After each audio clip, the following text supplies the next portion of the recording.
Hey, salut les amis, ça me fait tellement plaisir de pouvoir vous amener au centre, faire une visite spéciale après cette campagne de dons qui a été un véritable miracle, comme vous le savez. C'est extraordinaire de voir ce que Dieu a fait. On veut vous remercier encore une fois et pouvoir vous donner justement un aperçu un peu VIP avec Michael, Jérémy, Annabelle et Evelyne. Ils vous attendent déjà dans le centre. On va les rejoindre.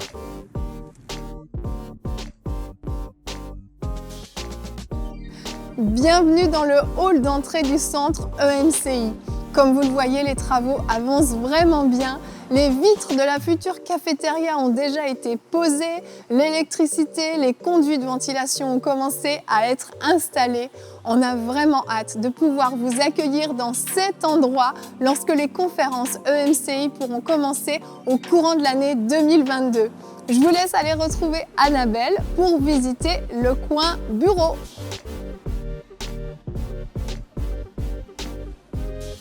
Hello à tous, je suis dans l'Open Space qui va accueillir l'équipe de EMCI et ses futurs équipiers. Cette merveilleuse équipe avec qui nous avons déjà accompli tant de merveilleux projets et nous allons continuer à le faire pour aller toujours plus loin. Alors cet espace a été conçu pour accueillir différentes stations de travail, des bureaux individuels, des espaces de discussion et de partage et aussi des salles de réunion. Et comme vous le savez, une des valeurs fondamentales de EMCI, c'est l'excellence. Alors nous tenions réellement à ce que ce lieu puisse refléter l'excellence. Ce sera un endroit de travail agréable et efficace.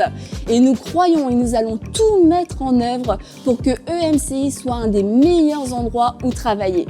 Allez, je vous laisse tout de suite rejoindre Jérémy dans les studios. Bonjour et bienvenue dans Prière Inspirée, je suis heureux de vous retrouver pour cette nouvelle émission et comme vous pouvez le voir, nous sommes encore en construction. C'est donc ici, dans l'un des deux studios du centre EMCI, que j'aurai la joie d'enregistrer les prochaines émissions de Prière Inspirée. Mais non seulement Prière Inspirée, mais toutes les émissions de EMCI pourront être produites ici avec plus d'efficacité grâce au double studio et au double régie.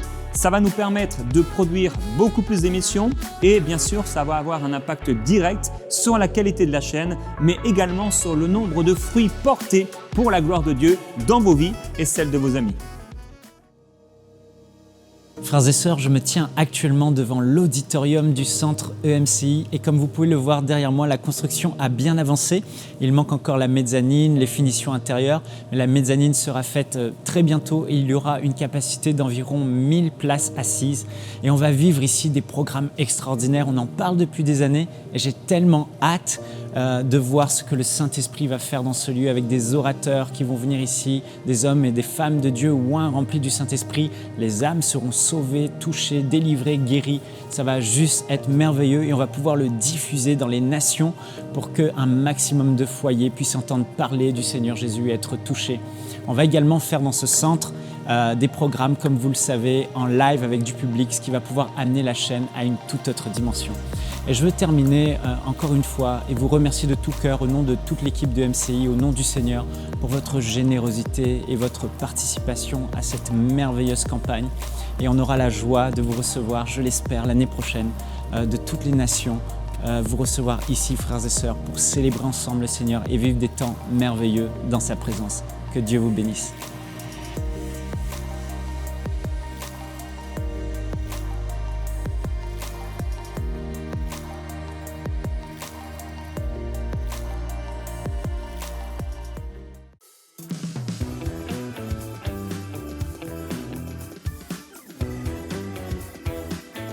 Bonjour à tous et bienvenue sur le plateau de Bonjour chez vous. Aujourd'hui, nous allons parler de votre valeur. Dieu t'a donné de la valeur pour que tu brilles. Et nous sommes avec nos invités de la semaine, Eric et Rachel Dufour. Bonjour à vous deux. Bonjour. Bonjour à vous. Ça va bien? Bonjour. Oui, Très bien. d'être là. Ben, on est ravis aussi. Salut chérie, je te salue également. Salut. Ça va bien? Ça va très bien. On est en Ça va. bonne compagnie, hein? On est bien Lebeau et content les d'avoir les Dufour. C'est Dufour. ça, les Lebeau et les Dufour, c'est le duo de choc aujourd'hui. des invités précieux aujourd'hui. Exactement. Je vous présente au cas où quelqu'un ne vous connaîtrait pas. Est-ce possible? Si. Je crois que vous avez fêté vos 30 ans de ministère cet été, c'est ça? Au mois d'août, oui. Ouais, c'est quand même extraordinaire. Vous êtes missionnaire, thérapeute, pasteur, conférencier. Est-ce que j'oublie encore une autre étiquette? Chérie et papa et Parents, C'est bien aussi. C'est bien très aussi. oui. Donc, vous avez vraiment de l'expérience en termes de relations d'aide. Vous avez aidé beaucoup de monde. Et aujourd'hui, vous allez encore, je pense, aider des téléspectateurs. Vous aurez une rubrique couple et relations. Vous allez parler de l'identité, c'est bien ça? C'est ça, Ça, absolument. je sais qui je suis. Si je savais chanter, vous chanterez le chant, je sais qui je suis. moi je sais. Vas-y, Je sais qui je suis. there you go. Je sais qui je suis. Je pense que tu as modifié un peu la mélodie. Un peu, oui. C'est la musique de fond qui t'a perturbé. Vous C'est qui ça. nous écoutez, chantez-le dans votre tête. C'est Voilà. tellement important Oui. de savoir qui l'on est, notre identité en Christ pour pouvoir briller et construire un couple épanoui. Exactement. On va aller là, On en ensemble. parle tout de suite. Ah, tu sais trop bien faire ça, Rachel. Elle nous donne envie en 2 mots. On a presque envie de passer déjà à la rubrique couple et relations, mais on va C'est se retenir clair. parce qu'on veut entendre ta pensée du jour. T'es prêt? Est-ce que je peux faire un chant avant? Libre à toi, hein. Tu n'as Non, plus ça va. Ce ne sera pas du tout la première fois que tu le feras, en tout cas. Finalement, j'ai oublié l'air. C'est pas grave. Allez, on enchaîne avec la pensée du jour.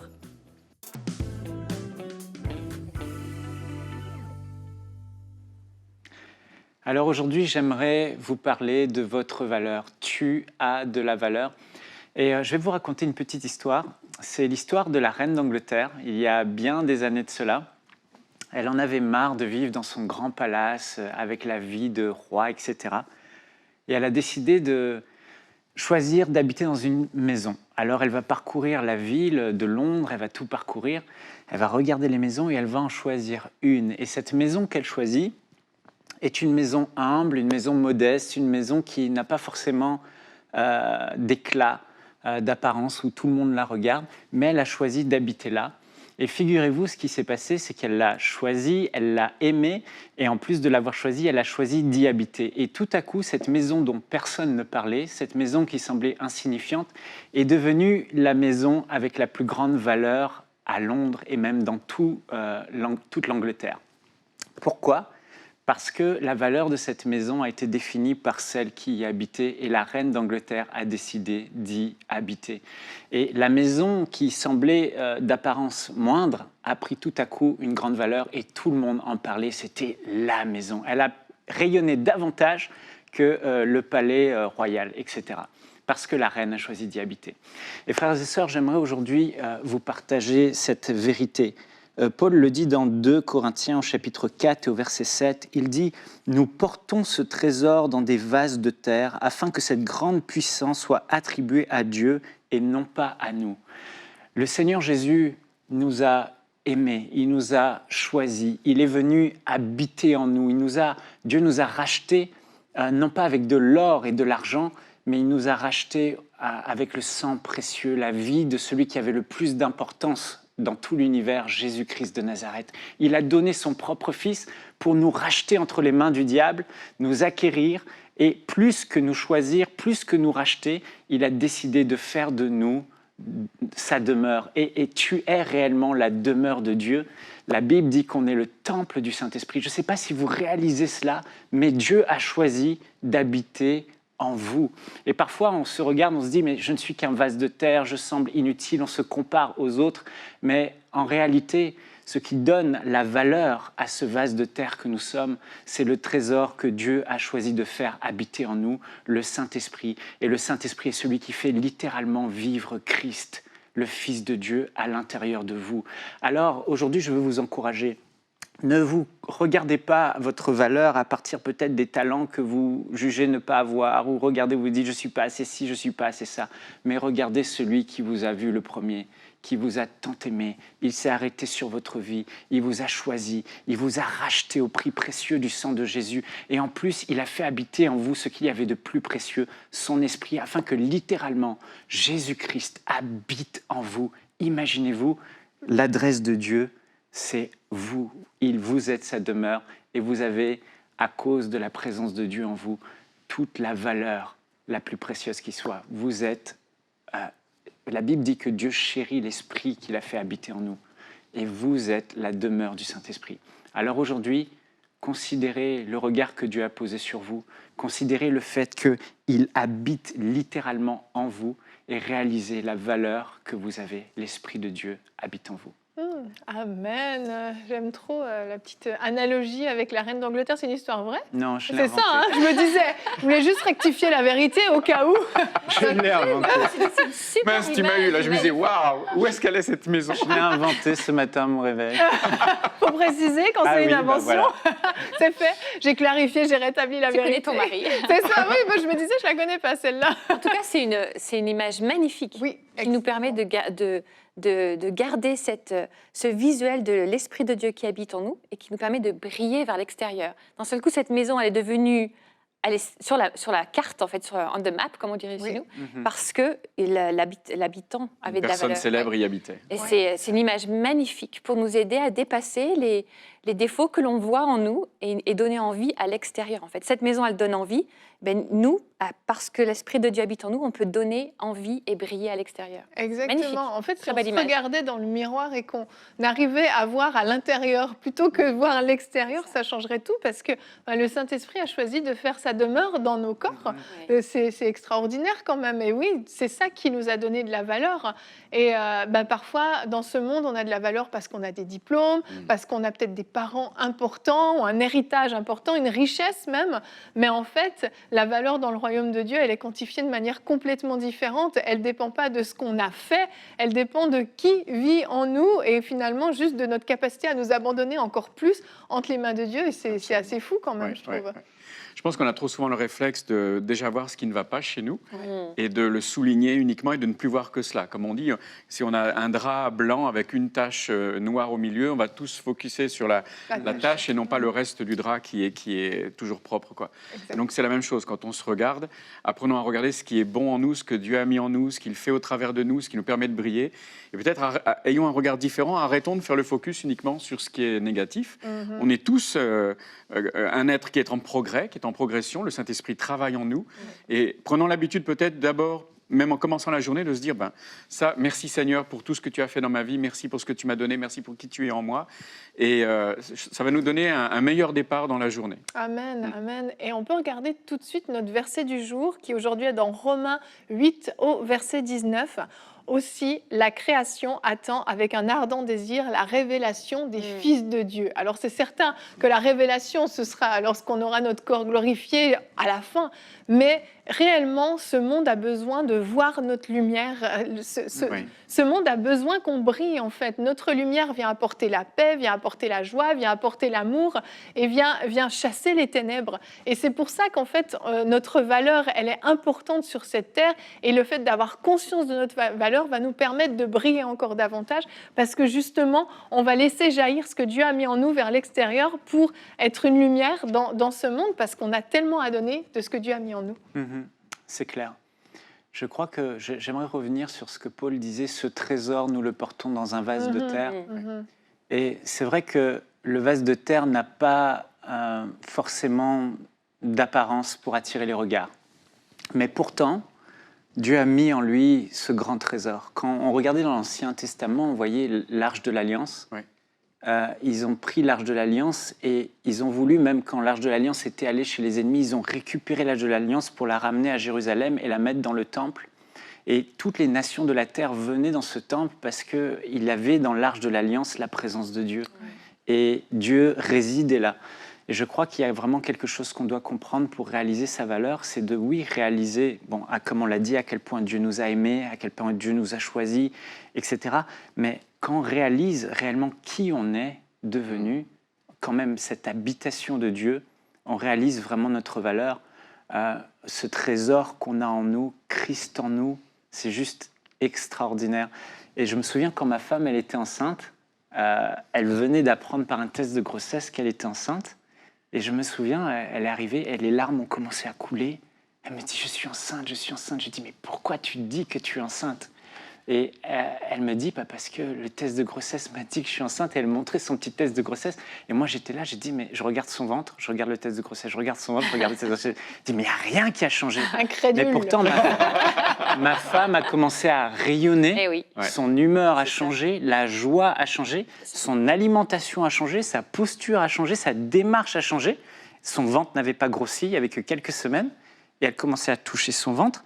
Et j'ai réalisé à quel point la révélation qu'elle avait de cette vie, de ce trésor qu'elle portait en elle, avait complètement changé son comportement en fait. Et elle a commencé à briller parce qu'elle a réalisé sa valeur. Je suis sûre que de l'extérieur, ça se voyait avant que tu aies besoin de le dire. Parce que l'œil voit plus loin que l'oreille entend. Et quand on peut briller parce qu'on sait qui l'on est, que notre identité, elle est en Christ, eh bien, ça se voit de loin, en fait. Ouais. Avant qu'on ait besoin de dire « j'ai une bonne nouvelle pour toi, Jésus est là, est venu pour te sauver ». Si on brille, comme tu l'as très bien décrit, comme on en parle, de l'intérieur, ça se voit et ça donne envie. Je pense qu'il faut accepter de briller aussi. Jésus dit oui. bien, la lampe, on ne la met pas sous le boisseau, on la met sur son piédestal pour qu'elle rayonne. Et parfois, on a cette espèce de « Ah mais non, mais qui suis-je? J'ai tellement encore de défauts et tout, je ne veux pas. » Mais non, ça ne dépend pas de nous. C'est la vie, comme tu as dit, qui est en nous, qui est la vie de Jésus-Christ, qui brille. Donc, pas de fausse modestie. Jésus nous aime tel que l'on est, avec nos défauts, pas pour que les défauts restent. On va travailler, c'est la sanctification. Mais si on se positionne comme un chrétien, là où on est, on va amener le rayonnement de Jésus. Et c'est ça que les gens ont besoin de voir au travers de moi. C'est pas moi qu'ils ont besoin de voir, c'est la vie de Jésus-Christ en moi qui m'a transformé. Ouais. Ce qui avait fait de toi une maman, parce qu'il y avait une vie en toi qui grandissait, même si elle n'était pas encore visible physiquement. Mais c'est cette vie de Jésus en moi qui rayonne et que autour de moi, dans mon lieu de travail, à l'école, n'importe où, eh bien, les gens ont besoin d'être en contact avec l'Esprit de Dieu. Donc pas de fausse modestie. Ne nous cachons pas sous un boisseau. Non, je suis trop cela, pas assez ceci. Mais acceptons d'être positionnés là où Dieu nous veut pour briller de lui, tout simplement. Moi, j'aime bien l'image du vase avec des fissures qui représentent nos défauts. Tu mets la lampe dedans, en fait, elle brille encore plus fort au niveau des craquelures et des fissures. En Exact. fait. Donc, dans les défauts ou les choses sur lesquelles je peux travailler, le Seigneur peut se révéler encore plus au travers de ça. Ouais, puis des fois, on croit que briller, ça va nous demander un effort monumental. Mais moi, je me souviens, quand j'étais aide familiale en Suisse, j'allais chez une dame et puis un jour, elle me dit « mais je ne sais pas ce que vous avez, mais quand vous venez chez moi, il y a comme une lumière autour de vous. Magnifique. Et ça fait tellement du bien. » Et moi, je dis ok. Bon, j'avais saisi l'occasion pour lui prêcher un peu l'évangile, mais en fait, j'ai réalisé que j'avais fait aucun effort. Je m'étais pas dit avant d'entrer, je vais briller chez cette dame, je vais briller, je vais faire de mon mieux, puis je vais gommer toutes mes imperfections. J'étais moi-même naturellement et ça brillait. Puis c'est un témoignage que je pense on peut tous raconter un jour ou l'autre. On nous a tous dit, il y a quelque chose de spécial avec toi. Quand tu me parles, ça amène la paix, ou quand tu souris, ça fait telle chose, quand tu me touches, ça fait telle chose. C'est indépendant même de notre propre volonté parce que ça part de l'intérieur et ça émane vers l'extérieur et c'est ça qui est grandiose en fait. C'est contagieux. Exactement, c'est contagieux, c'est contagieux. C'est extraordinaire de se dire que grâce à la présence du Saint-Esprit en nous, on peut mener la même vie que Jésus a menée. Et il peut se mouvoir à l'intérieur de nous au point que nos gestes deviennent ses gestes, nos paroles deviennent ses paroles. Amen. Et Jésus a été un modèle en amour, un modèle en sagesse, un modèle en sainteté, un modèle en puissance. Et la Bible dit que le même esprit qui habitait en Christ et qui lui permettait d'opérer toutes ces choses habite en nous. Amen. Alors, grandissons dans cette révélation et prenons conscience. Mais ce que je voulais dire avec le test de grossesse, c'est que c'est cette révélation que le test t'a amené qui a fait que tout à coup, en un instant, tout a brillé. Et je crois que quand on réalise vraiment à travers la parole de Dieu, on a la révélation de qui on est et que l'Esprit de Dieu, cette vie Zoé habite en nous. C'est plus un scan naturel, là, une échographie, mais si on fait un scan spirituel et qu'on voit réellement cette vie de Dieu, la vie de Christ en nous, on commence à manifester dès cet instant un comportement qui brille justement. Amen. Amen. Et on va enchaîner avec vous. On va voir justement comment notre identité peut se manifester, se révéler. Et on en parle donc tout de suite dans la rubrique couple et relations.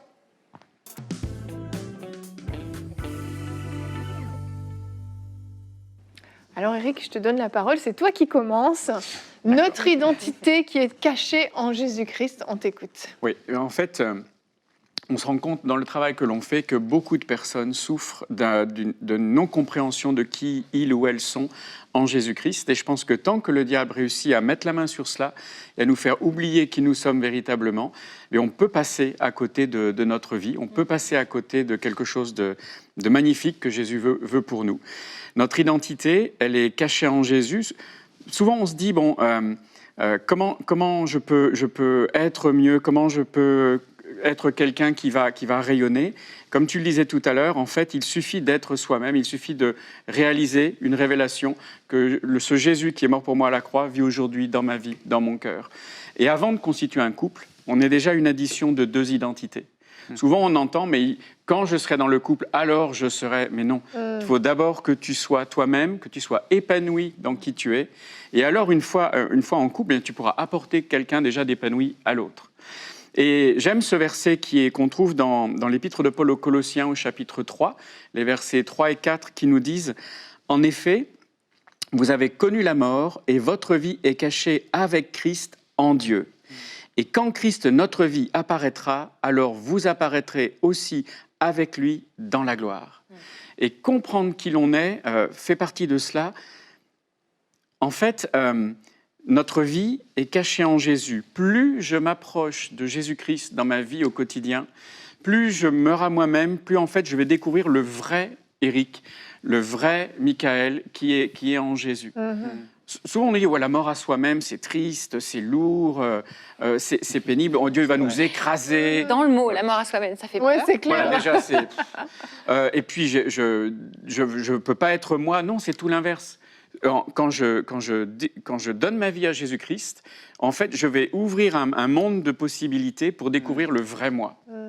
Et parce que plus je meurs à moi-même, en fait, plus j'abandonne cet être charnel, le mauvais caractère, les mauvais comportements, plus je me vide de cela, plus je donne la possibilité à Jésus de me remplir du vrai Éric, de la vraie Yveline. Et en fait, je vais découvrir quelqu'un qui va me surprendre, qui va m'éblouir et qui va briller. Et en fait, je vais m'épanouir là-dedans. C'est un programme d'épanouissement que Dieu veut pour nous. Pas d'écrasement et de tristesse et de « oh là là, je suis chrétien, c'est terrible ». C'est tout l'inverse. C'est hyper important de comprendre cela, parce que pour construire un couple, on a vraiment besoin de savoir qui l'on est avant de rentrer dans la construction de couple. Et on a vu parfois des gens qui essayent d'être quelqu'un d'autre, qui se disent je dois ressembler à telle personne ou telle personne pour plaire à cette personne avec qui je veux construire un couple, ou à mon futur conjoint, ou à mon conjoint. J'ai besoin de ressembler à un tel ou à un tel. Et on se trompe parce qu'en se perdant dans qui l'on n'est pas, on fait des dégâts dans cette construction de couple. Exact. Alors, on fait des dégâts et puis en plus, on passe à côté de qui on est vraiment, ce qui est terrible. Et moi, j'appelle ça le complexe de l'armure de Saül. Vous connaissez peut-être... Vous connaissez pour la plupart, mais au cas où vous ne connaîtriez pas, Saül est le premier roi d'Israël. Et il y a un événement que l'on connaît tous à peu près. On a entendu parler du combat de David et Goliath. Et donc, l'armée, je vais essayer de faire court, mais l'armée d'Israël est bloquée face à ce géant qui les challenge et personne n'ose y aller. Ça aurait dû être le roi Saül qui aurait dû aller se battre. C'était un géant, un très grand lui aussi. Mais bon, il n'y va pas, il a peur. Et puis le petit David arrive. Ses frères lui disent « Non, qu'est-ce que tu fais là? C'est pas ta place. » Et puis on lui dit « T'es trop jeune, t'es pas assez ceci, t'es trop cela, t'as pas fait l'école militaire, etc. etc. » Et puis finalement, quand on voit sa détermination, il y va. Et le roi lui dit « Bon, tu vas aller combattre Goliath, mais tu dois porter mon armure. » Et il lui met son armure, le plus grand des honneurs. L'armure du roi, c'était quelque chose d'extraordinaire. Et David commence à avancer sur le champ de bataille et il se dit « Mais je vais mourir avec ça. » Parce que lui, il était petit, encore, il était jeune, son corps n'avait rien à voir avec celui de Saül, et il va avoir un geste incroyable. Devant les 2 armées, il va insulter son roi quelque part, il enlève l'armure du roi, et il dit « Elle n'a pas été faite pour moi. Wow. » Et puis, il va aller chercher ce que lui sait faire. Il va aller prendre des pierres, il va aller prendre sa fronde. Alors ça nous fait rire, on se dit mais comment c'est possible? En fait, le corps des frondeurs était un corps de tireurs d'élite quelque part. Ils avaient besoin d'être rapides et légers pour aller à divers endroits du champ de bataille et ils pouvaient toucher une cible à 200 mètres de distance parfaitement. Ils étaient très très précis et redoutés. Il avait été formé par Dieu. Il avait été formé par Dieu contre le lion, contre l'ours comme ça. Et il s'est dit voilà qui je suis. Et en fait, ce jour-là, il aurait essayé de combattre Goliath avec l'armure de Saül, il aurait été tué. Sans doute au premier coup. Goliath était bien trop fort pour lui. s'il avait essayé d'être comme lui.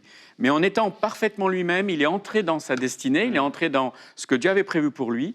Et ce jour-là, la victoire, elle était dans celui qui croyait dans ce que Dieu avait fait pour lui. Et il ne fallait pas qu'il passe à côté de ça, il fallait qu'il soit vraiment lui-même. Mais devant toute une armée qui lui disait « tu ne peux pas, tu n'es pas capable », la pression intellectuelle et émotionnelle était forte de se dire « bon, je vais faire comme vous dites ». Mais non, il a cru dans ce que Dieu avait fait avec lui. Et il a avancé là-dedans, et la victoire et la bénédiction de Dieu était pour lui. Et on a vu plein de personnes qui passent leur vie à essayer d'être quelqu'un d'autre, qui sont frustrés contre eux-mêmes parce qu'ils ne sont pas cet autre, ils n'arrivent pas à être aussi bons. Ils sont en colère contre Dieu ou fâchés parce qu'ils disent « mais pourquoi tu ne m'as pas créé comme un tel ou un tel ?» Et c'est déjà une chose. Et donc, ils font souffrir ceux qui sont à côté d'eux parce qu'eux-mêmes sont mal dans leur peau, mal dans leur vie. Mais le pire de tout, c'est qu'ils passent à côté de leur vie, de celle que Dieu a préparée pour eux, parce qu'il n'y a qu'un seul vous. Vous êtes un être unique pour lequel Jésus a donné sa vie. Et en fait, personne d'autre que toi va vivre ta vie. Donc, si tu passes ton temps à essayer de vivre la vie de quelqu'un d'autre, en fait, tu passes à côté de l'unique vie que Dieu a préparée pour toi. Et le danger, c'est de se dire, c'est pas grave si je ne sais pas exactement qui je suis, ça se réglera quand je serai mariée. Ouais. Aïe, aïe, aïe. Et là, on va vers des moments difficiles parce qu'on se retrouve avec un conjoint qui dit, mais t'étais pas comme ça avant. Et oui, parce qu'avant, en fait, je jouais un rôle. J'avais cette armure sur moi, j'essayais d'être comme telle femme ou ma maman, ou pour un homme, je me construisais en réaction par rapport à ce que je n'ai pas eu, etc. Plutôt que de travailler dans notre identité, on se dit, on fait peser sur l'autre la responsabilité de trouver qui je suis et pour permettre que mon identité soit posée par le couple. Non, on construit notre identité et après, on va pouvoir construire ensemble un couple solide. Donc en fait, quand je travaille sur mon identité, je me rapproche de Dieu, comme tu viens de le décrire. Je me rapproche de Dieu. Et si tous les deux, on se rapproche de Dieu en construisant notre identité, en fait, on se rapproche l'un de l'autre. C'est comme un triangle. On aime bien les triangles. C'est comme un triangle. Si je me rapproche de Dieu, qui est ici, qui est notre point commun à tous les deux, en fait, je me rapproche de toi aussi, en construisant qui je suis. Et si je ne le fais pas, je rends responsable l'autre d'être quelque part comme Jésus pour moi. Et l'autre ne peut pas être Dieu pour moi. Ce n'est pas à l'autre de me changer, de faire de moi quelqu'un de meilleur. C'est uniquement ma relation avec Jésus qui va me permettre d'obtenir cela. Donc ne faisons pas peser sur notre conjoint une responsabilité bien trop grande que l'autre ne peut pas porter. Ce n'est pas possible. Ce que tu dis là, on peut le regarder avec notre triangle. Si on met le conjoint à la place de Dieu en disant « je vais trouver mon identité en lui », on déséquilibre tout. Exact. Le conjoint n'est pas à la bonne place, Dieu n'est pas à la bonne place, je ne suis pas à la bonne place. Et c'est vrai que construire un couple, quand on est célibataire, on se dit « tout va être solutionné quand je serai en couple ». Non. Sinon, on n'aurait pas autant de travail. Quand on construit un couple, en fait, nos personnalités, nos identités se confrontent. On va devoir s'ajuster l'un à l'autre. Ça fait 33 ans qu'on s'ajuste l'un à l'autre. Et qu'on apprend, vous savez, comme les cailloux qui sont polis dans la rivière, à force de frotter, ça devient doux et ça brille, etc. Mais c'est vrai que c'est un travail basé sur deux personnalités qui ne se fondent pas, qui ne se perdent pas l'une dans l'autre, mais qui se complètent et qui font un nouveau tout, en fait. Le 1 plus 1 égale 1 que Dieu a créé. Avant de pouvoir faire 1 plus 1 égale 1, il faut du travail. Il faut du travail et ne pas se perdre, savoir qui l'on est. Et donc, non, vas-y, Eric. Non, juste une intentionnalité au quotidien. Des fois, les gens nous disent on aimerait vivre ce que vous vivez. J'aimerais vous dire que ça nous est tombé du ciel, mais ce n'est pas vrai du tout, ce serait un mensonge. C'est vraiment une détermination. Tous les jours, on se remet au travail et je refais des efforts pour être... Ouais. Surtout moi, j'ai l'impression. Ah ça, il y a que vous qui pouvez le savoir. Il y a encore du travail. Encore du boulot. Du boulot. Mais donc, cette période de célibat qui est redoutée tellement, en fait... C'est un cadeau. C'est un cadeau parce que ça évite qu'on transporte des choses dans le mariage, finalement. Et donc, bien saisir son identité dans cette phase de célibat, elle est primordiale pour la réussite de son mariage, c'est ça? Absolument. C'est crucial. Mieux, j'aurais fait la paix avec moi-même, j'aurais accepté qui je suis et je me serais épanoui dans qui je suis. Plus près je serais, dans le sens d'être préparé pour me marier. Et presque plus près aussi au niveau avec distance. L'autre, parce que oui, c'est ça. Le fait de savoir qui l'on est nous rapproche, nous permet de faire face à ce nouveau défi qui est la construction du couple. Donc c'est un cadeau, cette période de célibat où on peut bien poser qui l'on est, savoir que le Saint-Esprit habite en nous pour pouvoir briller à l'extérieur et ensuite avancer dans cette identité. Maintenant, n'attendons pas d'être parfait pour se marier, Non, parce c'est vrai. qu'on ne faut se pas mariera s'arrêter. jamais. Ouais. Non, ça ne marcherait pas. Effectivement, mais je pense que c'est vraiment le bon moment pour demander à Dieu, viens travailler, vas-y, fais le ménage maintenant, parce que c'est tout bénéfique. Nous, on l'a vécu, c'était pendant nos fiançailles, juste avant le mariage, mais on a vraiment vécu des choses où Dieu a fait un ménage, a guéri certaines blessures, a mis le doigt sur certaines choses, et c'est certain que on se l'est dit après. Heureusement qu'on a vécu ça pendant qu'on était fiancés. En plus, on n'habitait pas dans le même pays. Moi, j'étais en Suisse, lui en France, donc on a pu vivre ça chacun de notre côté. À distance. Ça aide, ça évite des disputes après, ça évite des déceptions même. Et puis effectivement, oui, on se fait une image du couple idéal alors qu'on est célibataire et puis on s'attend à ce que tout va être parfait. Mais tout ce qu'on peut travailler avant, c'est bénéfique. Vous voulez bien prier pour nos amis qui nous regardent, qui sont dans cette phase de célibat, mais qui réalisent aujourd'hui, je dois profiter de cette période pour pouvoir demander à Dieu de me changer. Avec plaisir. Seigneur Jésus, nous voulons te présenter ceux et celles qui nous écoutent en ce moment et qui se disent « mais est-ce que moi aussi je vais y arriver ?» Je vais te prier vraiment pour que, oui, tu leur donnes d'être confiants en toi et de réaliser que tu es à l'œuvre en eux. Et comme on l'a entendu, ils ont besoin, nous avons tous besoin de cette révélation que tu es vraiment la lumière qui brille en nous, tu es celui qui nous fait changer pour être plus comme toi, Jésus. Je te prie vraiment pour que nous ayons confiance dans tes choix et que confiance dans le fait que l'identité que tu as construite en nous, tu ne t'es pas trompé. Tu sais ce que tu fais, tu sais ce que tu veux faire, tu connais les plans que tu as préparés pour nous, qui sont des plans qui nous donnent un avenir, qui nous donnent une espérance, qui sont des plans de croissance et de développement. Jésus, je te remercie. Donne-nous cette assurance de te faire confiance. Même si je ne comprends pas tout aujourd'hui, je décide de te faire confiance. Tu ne t'es pas trompé avec moi. Seigneur, le Seigneur ne s'est pas trompé avec toi. Ne regarde pas à tes limitations, à tes faiblesses, mais plutôt regarde à l'œuvre du Saint-Esprit en toi, qui te dit qu'il t'aime tel que tu es, qu'il te prend la main et qu'il va marcher avec toi tous les jours de ta vie. Il a promis qu'il sera avec toi tous les jours jusqu'au bout. Donc fais confiance à cette parole de Jésus et donne-toi tout entier ou tout entière à lui, parce qu'il sait ce qu'il fait, il sait où il va, et il connaît les œuvres qu'il a préparées pour toi à l'avance. Merci Jésus. Amen. Amen. Merci à tous les deux pour cette belle rubrique. Merci. Et puis, vous partez pas trop loin parce que demain, on est ensemble encore. D'accord. Avec plaisir. Demain, notre thème sera « Ne laisse pas ton passé devenir ton avenir ». Certains d'entre nous, nous avons pu des fois transporter notre passé avec nous et y être attachés même. Eh bien, demain, on va en parler et Eric et Rachel seront avec nous. Une rubrique famille cette fois. Et on va parler encore d'un triangle, mais cette fois-ci, c'est le triangle de l'amour. Très, très intéressant. Moi, je les ai déjà entendus parler un peu de ça. Et je vous invite à suivre l'émission de demain. Merci à vous d'avoir été avec nous. Merci pour votre fidélité. Et on se retrouve demain. Bonjour chez vous.